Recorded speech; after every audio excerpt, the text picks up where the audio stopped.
हमारी उंगलियों से आज तक खुशबू नहीं जाती। हाय हाय, हमारी उंगलियों से आज तक खुशबू नहीं जाती।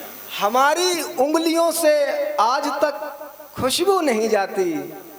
किसी के रेशमी गेसू कभी इतने संवारे हैं, किसी के रेशमी गेसू। भाई साहब रामलाल जी गए फौज में, भर्ती हो गए। अब चूंकि बनिया भर्ती करने तो कैसे भी टेढ़े मेढ़े थे, भर्ती कर लिए। रामलाल जी ने 3-4 दिन 10 दिन नौकरी करी। 10 दिन बाद आए मेजर साहब के पास, बोले जय हिंद साहब। बोले जय हिंद। बोले साहब छुट्टी चाहिए।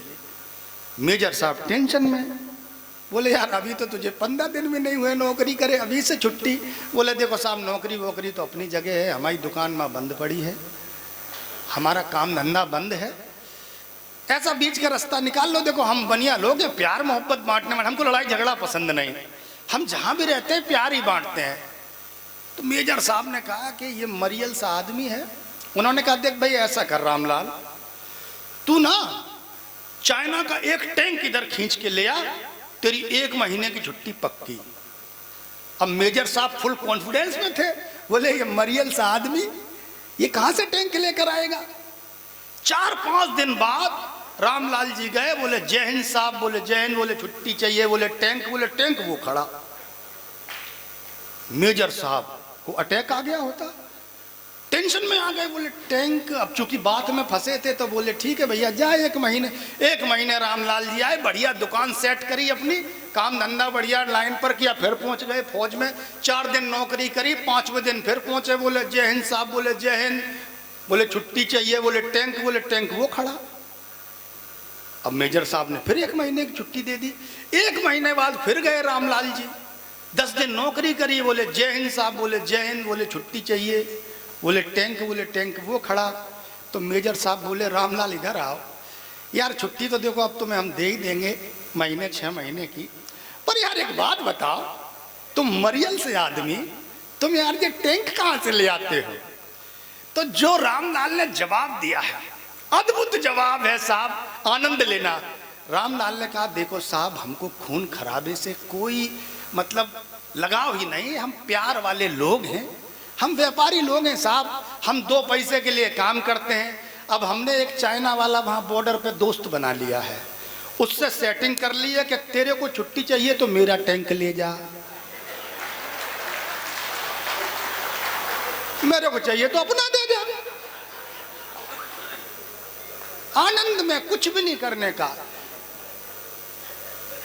मस्ती में आप जी सकते हैं, और लड़ाई बड़ाई में कुछ रखा नहीं है साहब। ये बात अडानी साहब से सीखनी चाहिए। अमेरिका चाहे जितना टैरिफ लगाए, उनका धंधा बढ़ता ही जा रहा है, तो आप आनंद में रहेंगे, ये सीखने वाली बात है।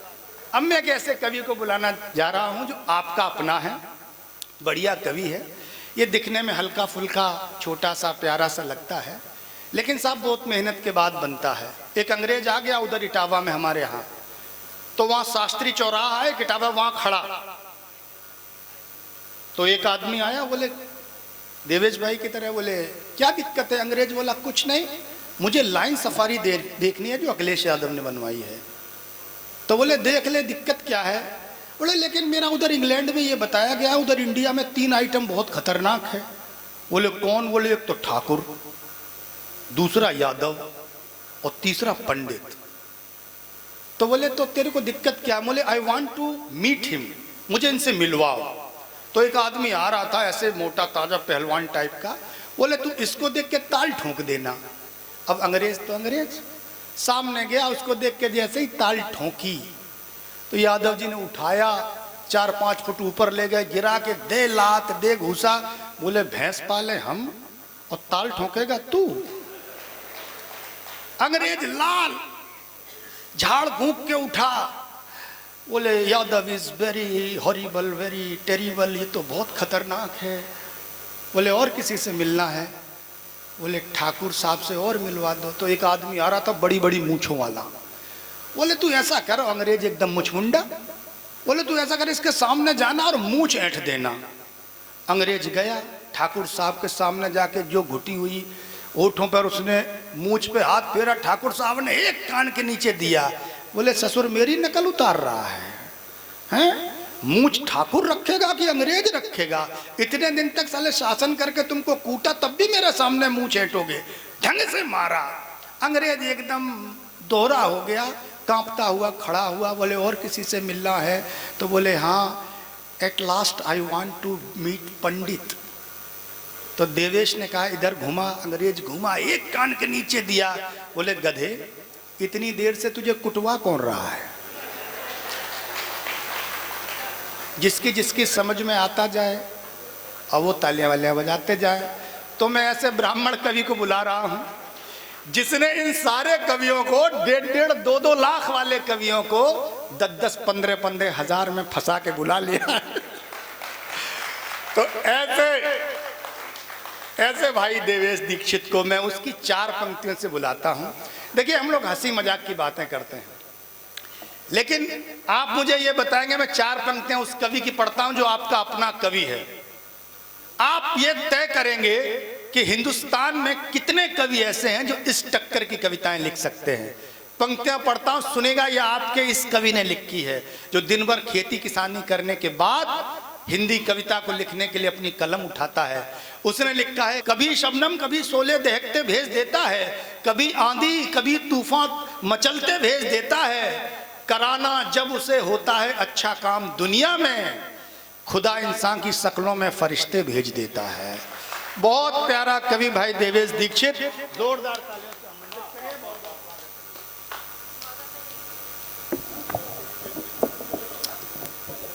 सबसे पहले माँ शारदे को चरण स्पर्श करता हूँ और हमारे सामने आए हुए सभी सुधी श्रोताओं की उपस्थिति को प्रणाम करता हूँ। और मैं देख रहा हूँ हमारे पीछे मंच पर देश के बहुत बड़े साहित्यकार सभी लोग बैठे हुए हैं। अभी जैसे कुमार भैया ने जो भूमिका में कुछ भी कहा, ये केवल इनका बड़प्पन है। हकीकत तो ये है कि हम तो आज भी एक श्रोता हैं, न कवि हैं न शायर हैं, लेकिन श्रोता और पाठक बहुत अच्छे हैं। बस ये है कि इनको सुनते सुनते, इनको पढ़ते पढ़ते कुछ लिखने का भी प्रयास करने लगा हूँ। तो 4 पंक्तियाँ मैं अपने उन बड़े कवियों को सौंपता हूँ जिनसे मैंने कविता के संस्कार सीखे हैं।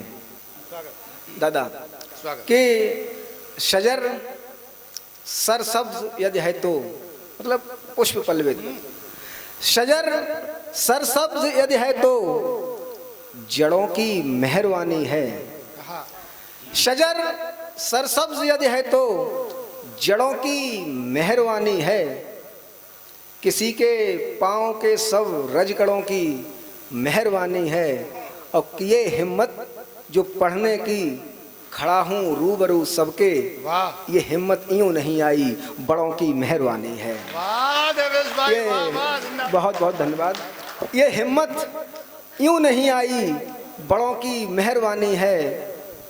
कुमार भैया हमारी प्रशंसा को ज़्यादा ही कर देते हैं। वो मुझे रामचरितमानस की एक अर्दाली याद आ रही है कि निज कवित्व के ही लाग ननीका, सरस होए अथवा अत फीका, जे पर भनित सुनत हर्षाई, तेवर पुरुष बहुत जगनाही। ऐसे लोग बहुत कम होते हैं।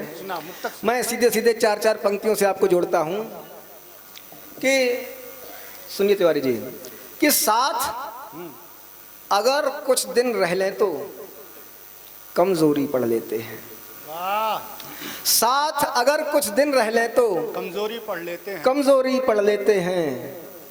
आँखों वाले लोग यहाँ कोरी कॉपी पढ़ लेते हैं। एक तुम हो जो दिल का मेरा कोलाहल भी पढ़ न सके, पढ़ने वाले लोग यहाँ पर खामोशी पढ़ लेते हैं।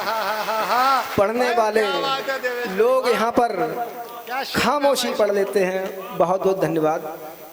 और 4 पंक्तियाँ और देखें, जीवन का यथार्थ मैंने कहने की कोशिश की है कि जुड़ा है वाकया अक्सर यही सबकी कहानी में, जुड़ा है वाकया अक्सर यही सबकी कहानी में। कभी ठहराव में रहना, कभी बहना रवानी में, और सभी खुशियाँ कभी मालिक किसी को भी नहीं देता, कसक कुछ छोड़ देता है सभी की जिंदगानी में। बहुत बढ़िया। कसक कुछ छोड़ देता है सभी की जिंदगानी में। और मैं गज़ल की पाठशाला का विद्यार्थी हूँ, बहुत समय जाया न करते हुए सीधे सीधे आपको गज़ल से जोड़ने की कोशिश करता हूँ। इरशाद है, इरशाद है। दो शेर देखें कि कभी कमरा कभी आंगन कभी दालान में झांको, कभी कमरा कभी आंगन कभी दालान में झांको, मुनासिब हो सके तो दिल के रोशनदान में झांको। कभी कमरा कभी आंगन कभी दालान में झांको, मुनासिब हो सके तो दिल के रोशनदान में झांको। कि रिश्ते टूटने का सिर्फ हमको दोष देते हो, कि रिश्ते टूटने का सिर्फ हमको दोष देते हो, कभी ऐसा करो अपने भी गिरेबान में झांको। कि रिश्ते टूटने का सिर्फ, जिंदाबाद, धन्यवाद, कि रिश्ते टूटने का सिर्फ हमको दोष देते हो, कभी ऐसा करो खुद के भी गिरेबान में झांको। चार पंक्तियां और देखें, कुछ शेर हैं कि अधूरे ख्वाब लेकर जब सफ़र से लौट आए हैं, क्या बात, अधूरे ख्वाब लेकर जब सफ़र से लौट आए हैं, उधर जाना नहीं है अब जिधर से लौट आए हैं, उधर जाना नहीं है अब जिधर से लौट आए हैं। और अजब हालात हैं तब से कहीं अच्छा नहीं लगता। विधायक जी शेर सुने कि अधूरे ख्वाब लेकर जब सफ़र से लौट आए हैं, उधर जाना नहीं है अब जिधर से लौट आए हैं। और अजब हालात हैं तब से कहीं अच्छा नहीं लगता, तुम्हें हम छोड़कर जब से शहर से लौट आए हैं, तुम्हें हम छोड़कर जब से शहर से लौट आए हैं। और चार पंक्तियाँ सुनिए शाकिर जी, ये अपने छोटे भाइयों के लिए है कि तुम्हें हम छोड़कर जब से शहर से लौट आए हैं, और नए लड़कों सफ़र का कुछ तजुर्बा बांट लो हमसे, नए लड़कों सफ़र का कुछ तजुर्बा बांट लो हमसे, जिधर तुम जा रहे हो हम उधर से लौट आए हैं, जिधर तुम जा रहे हो हम उधर से लौट आए हैं। क्या बात है, वाह। और दो चार शेर और नई गज़ल के पढ़ता हूँ, मुझे अपने मेहमान कवियों को सुनना है कि ये आंसू रोक रखे हैं। अब इस गज़ल से हमारे व्यक्तित्व को आकलन मत करना, ये तो दूसरों के अनुभव पे मैंने लिखा है, दूसरों को देखते हुए। जब मैडम बैठी होती है सामने तो मुझे बड़ा संकोच होता है ऐसी गज़लें पढ़ने में। खैर सुनिए कि ये आंसू रोक रखे हैं बमुश्किल दिन गुजारे हैं, ये आंसू रोक रखे हैं बमुश्किल दिन गुजारे हैं, तुम्हें दिखते नहीं हैं जो सभी वो गम तुम्हारे हैं। और शेर ये है कि खुली जुल्फ़ें हंसी चेहरा तुम्हारी झील सी आँखें, खुली जुल्फ़ें हंसी चेहरा तुम्हारी झील सी आँखें, हमें पागल न कर दें ये बहुत दिलकश नज़ारे हैं। और शेर मुलाजा फरमाएं कि बहुत बहुत धन्यवाद कि हमें पागल न कर दें ये बहुत दिलकश नज़ारे हैं, हमारी उंगलियों से आज तक खुशबू नहीं जाती, हाय हाय, हमारी उंगलियों से आज तक खुशबू नहीं जाती, हमारी उंगलियों से आज तक खुशबू नहीं जाती, किसी के रेशमी गेसू कभी इतने संवारे हैं, किसी के रेशमी गेसू कभी इतने संवारे हैं। ये और शेर ये है, ये देखो फीलिंग मैच हुई, फीलिंग मैच हुई तो ऐसा लगता है इस बीमारी से सबसे अधिक ग्रसित हमारे गुप्ता जी ही हैं। ये शेर इन्हें सबसे अधिक समझ में आया है, एक बार इनके लिए तालियां बजा दीजिए कि हमारी उंगलियों से आज तक खुशबू नहीं जाती, किसी के रेशमी गेसू कभी इतने संवारे हैं। और शेर संभालें ये कि किसे विश्वास होगा हम मिलन तक छू नहीं पाए, किसे विश्वास होगा हम मिलन तट छू नहीं पाए, रहे नजदीक यूं जैसे नदी के दो किनारे हैं। बहुत बहुत धन्यवाद। भाई जिंदाबाद, इधर आओ, भाई एक बार जोरदार बात।